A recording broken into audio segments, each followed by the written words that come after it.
Noise is one of the most common workplace hazards, yet it's often overlooked until it's too late. Prolonged exposure to high noise levels can lead to permanent hearing damage and other health issues. But how do we measure noise exposure? And what are the legal limits in the UK? In this video, I'll take an in-depth look at workplace noise action values and limit values, the different measurement weightings, and the importance of hearing protection. Workplace noise exposure is regulated under the Control of Noise at Work Regulations 2005 in the UK.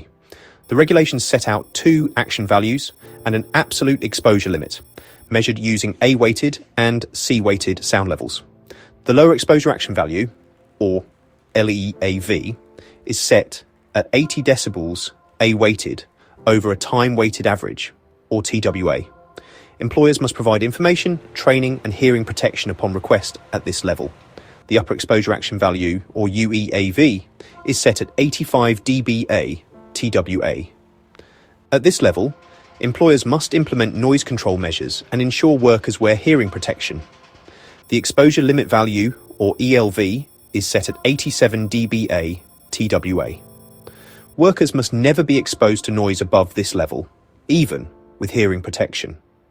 Additionally, there's the C-weighted peak sound pressure level, set at 137 dBc. This is the absolute limit for sudden high-impact noise peaks, such as hammering, gunfire, or explosions. When measuring noise, we use different frequency weightings to reflect how sound affects human hearing. The A-weighted measurement, or dBA, matches the human ear's response to sound, filtering out very low and very high frequencies. It's used for TWA noise exposure measurements. The C-weighted measurement, or dBc, includes more low-frequency noise and is used for peak sound pressure level assessments. The Z-weighted measurement, or dBz, is a flat, unweighted response, measuring all frequencies equally. It's often used for research or precision monitoring.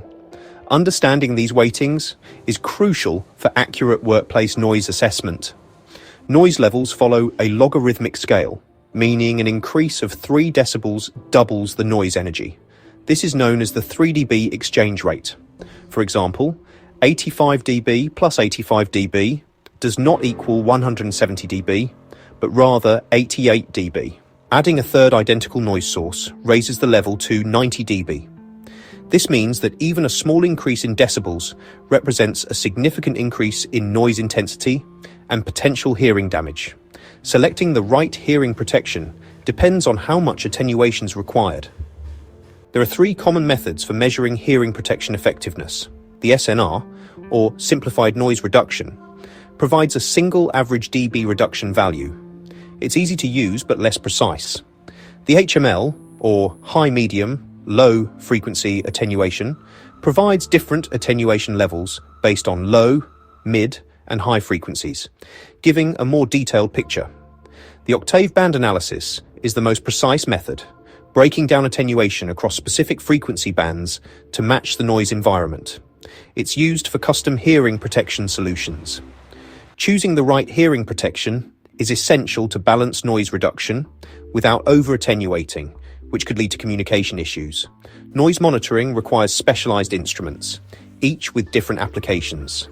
Noise dosimeters are small, body-worn devices, measuring personal noise exposure over a full shift.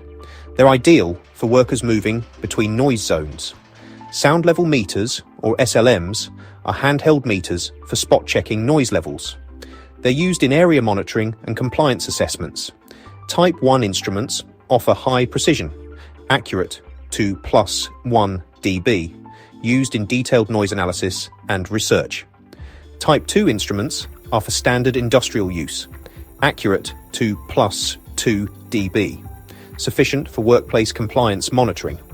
Noise floor considerations are important when measuring very quiet environments, where background noise can affect accuracy. Selecting the right instrument ensures accurate measurements and compliance with noise regulations. Workplace noise monitoring is vital for preventing hearing loss and ensuring compliance with UK regulations.